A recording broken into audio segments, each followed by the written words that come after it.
Okay, so quite a privilege to get to talk with Pastor Ed Russo today.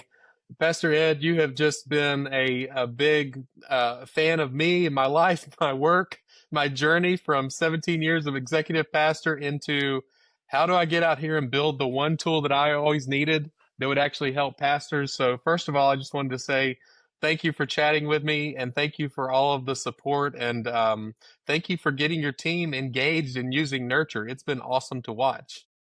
It's a privilege to be with you today, Luke. It really is because we not only believe in you, but we believe in the mission and the vision of Nurture itself. Yeah, amazing. Well, we were talking just before we started rolling, there's fun stuff in ministry, there's necessary stuff in ministry, there's bookkeeping, there's finance and budget planning, there's all the stuff that you have to do in pastoral, executive pastor roles.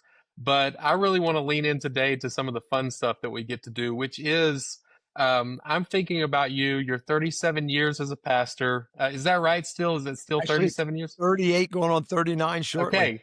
Yeah. Okay. So coming up on 39 years of the church that moved from Victorious Life to Life Church, you guys have been in it for a long time. I'm just curious if you would share a little piece of that journey. How do you plant something, stay faithful to it for 39 years? What does it take? What was that original calling? And what's that thing that still drives you to get out of bed every day and keep doing the thing that you do? When we came to Wesley Chapel, we really believed that God called us there to have an impact on the community. We were not there just to be a church that hid behind the four walls. We wanted to be a church that was willing to go beyond the four walls. We wanted to be outward focused rather than simply an inward focused church. The way I like to put it is we wanted to be a go and do church rather than a come and see church because we felt like if we would go and do, they would want to come and see. But then when they get there, they got to have something decent to come and see. So it's all about raising the spiritual water table of our community. Amazing. So, this many years later, what still drives you and gets you out of bed every day as far as pastoring and shepherding people?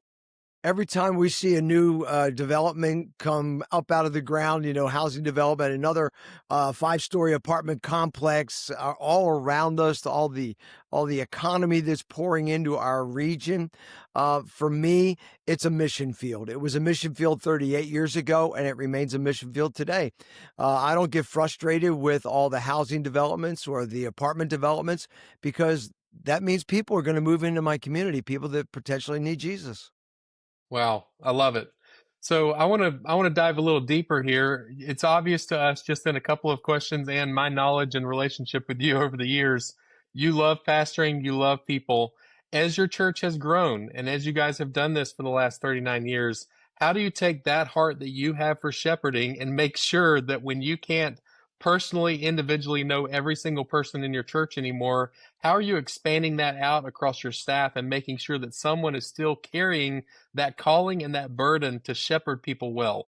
I continually communicate that if we call ourselves shepherds, we should smell like sheep at the end of our day, which means we've been up close and personal. And in many regards, we've touched their lives in some way, shape, or form. And so, what I try to do is impart that philosophy of pastoring to those that are serving in pastoral roles around me, as well as those that are serving in support roles around me, because the way I look at it is we're all in a people business. So we're all to shepherd these people on some level at some point in time. There's a verse of scripture that impacted my life decades ago. It's found in the book of Proverbs, where Solomon said that we are to know the state of our flock and attend well to our herds. And so I look at that and say, we don't just need to know what's going on. We need to give attention to what's going on in their lives. And that's one of the reasons why we have gotten behind Nurture, because it's a tool. And that's the other part of this, the answer to your question. That is, not only do we want to educate our team members, but we want to empower them by giving them tools to do it, as well as education to do it. So good. Yeah, information and inspiration even only goes so far. Yeah, there's a lot there. I love what you're saying. Even as we were developing, how do we express this thing that we've built to pastors and who's going to understand it? We said, well, our philosophical dilemma is a lot of people feel like they have to choose between their original calling to shepherd people well and church growth. Which one am I going to choose? And we feel like you shouldn't have to choose. We feel like with the right, obviously the right theology and philosophy first, but then with the right practical tools that can take insights and move them into action, and then that action can have some accountability around it. I think you can create versions of yourself through your staff and through your team. You know that the other people that want to smell like sheep. Even some of the. I guess I'll pose it this way as a question. It seems to me that some of the younger people that have come into church ministry might not even realize what old school ministry looked like. And so it's a funny thing to me to say, hey, we've created something that's kind of old school ministry with new school tech. This is an old school philosophy of, what's going to drive people to engage more than anything else, more than me standing in the pulpit and preaching and saying, hey, please come to these events, please do this thing, or us sending emails or running advertisements. More than anything else, real, true relationship and personal invitation to deeper levels of spiritual discipleship will drive that needle. Absolutely. My journey with this whole being a shepherd and smelling like sheep is decades old. I was asked about 20, 25 years ago to host a 1-day workshop seminar at our church, simply called Assimilation. And we hosted it. The communicator was Dr. Win Arn. And he made this statement, and it has stayed with me for all these years. He said the average church in America spends more time trying to open their front door than they do trying to slow down the exit of their back door. He said if we gave as much attention to people slipping out, we wouldn't have to give as much attention to getting people in, because we basically create a revolving door situation. That's so true. So, what have you found inside of the system that we provided with Nurture that allows you to see that and know where you are? Can you actually see and know at a glance what your front door versus your back door looks like? That's the beauty of the dashboard that your team has provided us. I'm able to look and see where we are on new people coming in versus people that are at risk and going out. And that's a shocker. That was a shocker to me the first time I looked at it, because I went, we're not doing our job very well, guys. And so ends up that you've provided us a tool now that not only brings it to our attention, but it also gives us the vehicle by which we can address those issues in people's lives. And so, yeah, it's been a really big help to us. Love that. It's so good to hear, and it's so good to hear the stories. I know that our team, one of the first weeks that we dove in with your staff there, because we don't like to just hand software off and say, good luck, we hope you get it. We dug in, we jumped into a few of your lead team meetings. Thank you for inviting us there.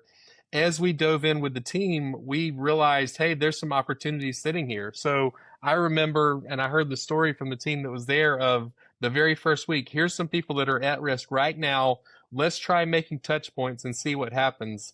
And I remember one of the pastors came back the following week and actually told a story about how many families, it was 7 or 8 families that were at Was. risk. Do Yep, you remember this? exactly. That was Pastor Robert from our Spring Hill location. That's Yep. exactly. Yeah. And so he made touch points with these families. And then the next week, he was almost on a cloud. Yeah, he was. And that to me is the bread and butter of Nurture. It helps us catch those people. I've been sharing your story with pastors all along the way. We did camp meeting last week, so I had all my captive audience around the dinner table each night, and so we would talk about it, and they would ask me why. And my standard answer was because they've provided a tool that allows us to capture people before they step out. And they said, what do you mean by that? I said, what I understand from my interaction with the people at Nurture is they believe that people step back before they step out. And if we can capture them, catch them at the step back moment, it's less likely that they're going to step out. We have the data to back that up, Pastor Ed. We ran the case studies and found out you have about a 3x in most categories, 3 times the likelihood of getting someone to re-engage if you catch them when we surface those early alerts versus if you let it move beyond what we call at risk to fully disengaged. I like to call that the Lazarus zone. You might have the power to raise the dead, but I think you've lost them at that point. It's a little too late. I would definitely agree because they've probably already connected somewhere else. Absolutely. Yeah, for so many years growing up as a pastor like I did, or growing up as a pastor, that means two things. But yeah, growing up because I was a pastor. But I heard at conferences and all over the place, people would say, giving's the first thing to go if someone's disengaging. Giving's the first thing to go. I learned through my years that actually wasn't true. It was that giving was the only system that we had that was definitive enough to Exactly. tell us somebody canceled that donation. There are Exactly. always early warning signs before you ever get to that point. Especially if they're serving. If they don't accept rosters when they had a certain rhythm of accepting rosters, your program allows us to catch those shifts in their rhythm, and that's a great first checkpoint for us. I love it. It's a great one for it. It's actually one of my personal favorites because if somebody's saying yes 88% of the time, then that drops to 45% of the time. There's something going on. And so many people would say, maybe we burned them out and maybe they're somebody offended them, something happened. And I've learned that that's never the case. Well, I should caveat that and say, if you put them in kids ministry for the last 2 years, every weekend straight, yes, you Yeah. lost them completely. They're Yep. gone. Nursery But in work. most, yeah, nursery workers, you've got a shelf there. So, but I will say, in most cases, the people are just blown away when you actually check. Hey, want to see how you are? How can we pray for you? We miss you when you're not here. Their eyes are open and they go, I cannot believe you checked on me. I'm going through this thing. Are you hearing those stories still from your staff? And yeah, Yes, we are. We most yeah. certainly. And that's the beauty of nurture. It allows us to catch them in their vulnerable moments that could turn sour. And if we are there for them in their vulnerable moments, it's less likely they'll step out. Wow, I love it. Well, if there was somebody that was still considering nurture and thinking, I'm not sure this is for us. I don't know if this is something we want to, and people can be overwhelmed and make every excuse in the world. I'm curious, what would you say to a pastor or a ministry that is considering nurture or wondering if it's a good fit for them? I would have to say, if we call ourselves shepherds, then we need to shepherd the flock. And Jesus tells the parable of the shepherd who noticed that one was missing out of 100. And he stopped doing what he was doing to go find that one. And nurture actually does help us to find that one. Yeah, amazing. Well, thank you for talking with me. Thank you for being here. I wanted to keep it brief. I know you're on vacation and you still carved out time. Okay, Uh, but there is one thing I would like to add. We didn't go down this path. Two of the pastors that spoke for us at camp meeting this past week, they pastor multi-site churches.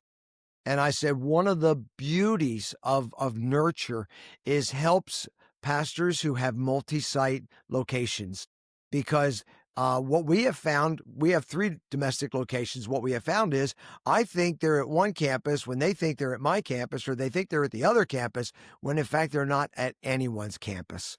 And nurture helps us to capture that person that is slipping through the cracks. And so, if you're able to just kind of navigate that with multi site churches, I think it's a brilliant, brilliant tool to put into their toolbox. That's amazing. Thank you for saying that. I hadn't even thought about that, but there's such an assumption sometimes. Well, they probably just slip back to that campus, or it's such a good point. Yeah, Brian, your son was actually telling me a story the other day, and he said, when I was on a church trying to pull a list to figure out who do we actually have active right now on this serve team, and they pulled a list of 530 plus people that said, here's all of the volunteers in your department. And he said, there's no way there's that many people that are actually volunteering right now. But first of all, he said it took him a week to get his hands on that list, and then it took him another week to clean it up. I hope that you found that we've been able to make it really easy to find exactly who you're looking for and go after them. Yes, you have. And again, I go back to my dashboard because that's kind of where I live.